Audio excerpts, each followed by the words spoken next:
Jangan menuntut adanya porsi jumpscare yang berlebih ya. Film ini justru pelit jumpscare dan sekalinya ada pun ya sudah ketebak kapan bakal munculnya.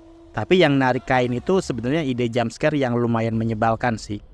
Bisa sih dibikin 5 menitan gitu isinya narik kain terus.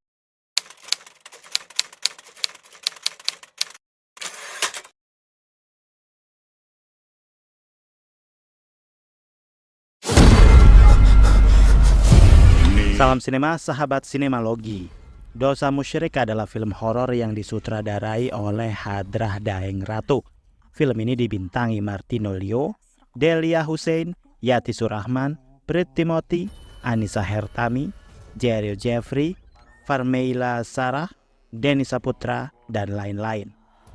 Film ini bercerita tentang Nugi yang diperankan Martino Leo yang terdesak oleh utang hingga putus asa, sehingga dengan sangat terpaksa dia membawa ibunya yang sakit parah ke dukun sakti, yaitu Mbah Narto yang diperankan Brit Timothy, karena biaya berobat ke rumah sakit selama 2 tahun sudah nggak ada dan penyakit nggak kunjung sembuh. Melihat harta Mbah Narto, Nugi pun tergoda untuk mendapatkannya.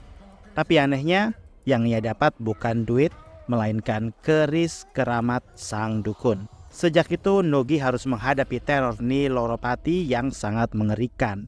Bukan hanya Nugi yang mengalami teror, tapi orang-orang di sekitarnya pun mulai tewas satu persatu.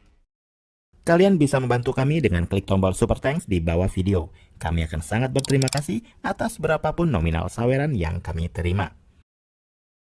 Dosa Musyrik adalah salah satu film horor lokal yang sepertinya nggak punya taring yang bisa diunjukkan giginya ke peminat film lokal genre horor.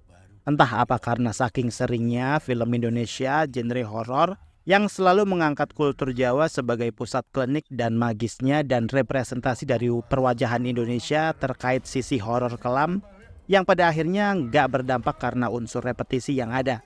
Sehingga yang saya dapatkan setelah menonton film ini adalah bosen, berharapnya ada sesuatu yang berbeda. Dosa Musyrik disutradarai oleh Hadrah Daeng Ratu yang pernah sukses menyutradarai Pemandi Jenazah yang cukup sukses mengeruk cuan. Tapi untuk film Dosa Musyrik kayaknya bakal mengalami nasib yang berbeda. Secara tema, Pemandi Jenazah bisa dibilang termasuk ide yang baru. Sementara Dosa Musyrik, premis dan plot-plotnya tidak memiliki hal yang fresh. Beberapa plot di film ini bisa kita jumpai di film Togut kemarin. Bahkan ada kemiripan dengan plot di film Prewangan yang masih tayang deh kayaknya. Meski memiliki POV yang berbeda, point of view yang berbeda, tapi pada garis besarnya memiliki kesamaan dan masih banyak lagi kemiripan dengan film-film horor lokal lainnya. Beberapa plot yang familiar antara lain seorang orang pinter yang ilmu dan dihadapkan pada permasalahan soal penerusnya. Siapakah yang akan meneruskan ilmunya? Kemudian karena faktor finansial, seseorang nekat mencuri atau merampok di rumah yang seharusnya nggak boleh dicuri. Kemudian ada plot keluarga yang memutuskan untuk membawa ibunya yang sakit bertahun-tahun nggak sembuh-sembuh ke dukun sakti, tapi terjadi pertentangan karena apa yang dilakukannya adalah termasuk dosa musyrik yang dijadikan judul di film ini. Dan plot yang terakhir ini nampaknya kurang dieksplorasi. Konfliknya terjadi begitu cepat dan lebih memilih terfokus pada karakter Nugi yang menjadi sumber dari segala bencana di tiap-tiap plot. Meski sebenarnya secara kualitas akting Martino Leo tidak perlu diragukan lagi, bahkan segala karakter yang ada di film ini memiliki porsi peran yang tidak busuk. Sebenarnya ya, Yati Surahman, Brit Timothy, Landung Simatupang, Delia Hussein sanggup memberikan permainan peran yang apik. Bahkan ada salah satu karakter yang diperankan oleh Denny Saputra yang cukup mencuri perhatian. Di film ini sepertinya tidak untuk menjadi lucu-lucuan, walau ini hanya masih dugaan ya. Ekspektasinya kayak Javier Bardem di Skyfall, filmnya James Bond. Tapi pas di film ini jatuhnya ya agak lain ya, tentunya dengan kearifan lokal. Meski dapat jatah in frame gak banyak, tapi kemunculannya ini cukup memberikan warna baru. Karena nampaknya jarang ada karakter preman boti atau lebih tepatnya rentenir boti di produksi film Indonesia. Menarik sih. Kembali ke Dosa Musyrik yang itu-itu aja, padahal kalau diperhatikan lebih jeli, garis penceritaan film ini tidaklah busuk. Alurnya runut, rapi, dan konflik yang dibangun pun sebenarnya nggak ada yang salah. Hanya saja Dosa Musyrik seakan punya dosa lain yang membuat film ini nggak memiliki daya pikat. Secara gambar, film ini juga tidaklah buruk, bahkan aman-aman saja di mata. Tapi juga jangan menuntut adanya porsi jumpscare yang berlebih ya. Film ini justru pelit jumpscare, dan sekalinya ada pun ya sudah ketebak kapan bakal munculnya. Tapi yang narik kain itu sebenarnya ide jumpscare yang lumayan menyebalkan sih. Bisa sih dibikin 5 menitan gitu, isinya narik kain terus dan gak kelar-kelar, itu lumayan sih memperpanjang durasi. Film ini mengambil judul Dosa Musyrik. Jujur saja, saya awalnya menganggap film ini pasti bakalan mengusung dakwah yang terang-terangan atau yang terselubung. Well, karena ya bawa-bawa dosa, ada judul dosa di situ. Kenapa sih judulnya nggak musyrik aja dan yang disorot justru tentang kemusyrikannya gitu loh. Film ini kalau saja fokus pada hal tersebut kan nggak lari kemana-mana kan ceritanya. Jadi mungkin akan lebih aman. Sedikit menyorot soal karakter yang dimainkan oleh Martinolio, sosok kakak yang menjadi tulang punggung, yang cukup relevan buat ngutang karena saking miskinnya keluarganya. Punya kerjaan itu pun juga pasti gajinya nggak gede. Memang masuk akal sih kalau dia mau-mau aja nyolong ke rumah Mbak Narto ya demi mendapatkan duit. Walau ternyata yang didapat adalah sebuah keris. Tapi yang jadi nggak masuk akal dan bikin kasihan adalah Nugini punya adik cewek, udah gede, diperankan oleh Delia Hussein, Tari namanya. Entah gimana ceritanya, dia ini nggak punya kontribusi apapun buat keluarganya. Kerjaannya cuma sholat 5 waktu sama ngomelin kakaknya.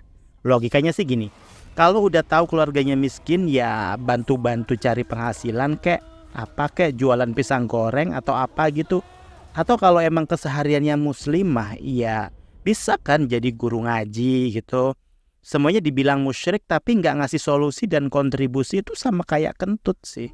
Minimal ngorbanin diri dikawinin Pak Haji Juragan Empang terus jadi kaya, baru deh bilang ke kakaknya, apa yang kamu lakukan itu musyrik mas gitu.